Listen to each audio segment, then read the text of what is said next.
Hindi na napakinabangan ang mga itinanim na palay sa Oriental Mindoro dahil sa nasirang flood control project. Dapat daw sa irigasyon na lang ginamit ang pondo. Nasa frontline ng balitang yan, Simon Gualvez.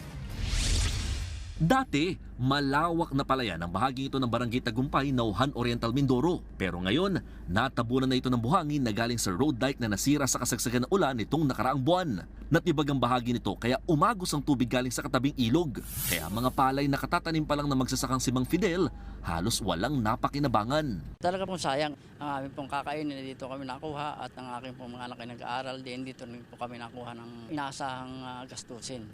Sa tala ng barangay, aabot sa halos 5 ektaryang pananimang nasira dahil sa dike na dapat pang iwas sana sa baha.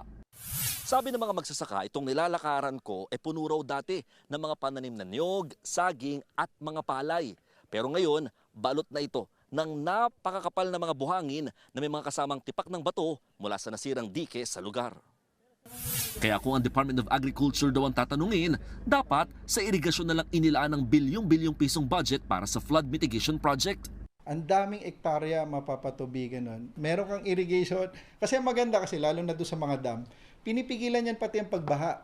Lalo na kung impounding. Plus, of course, kung meron kasing irrigation system, may kaakibat yan na drainage system. Pinasisilip na ngayon ng Oriental Provincial Government ang nasirang 9 na flood control project sa lugar. Kabilang ang diking inspeksyon kahapon na may substandard umanong materyales.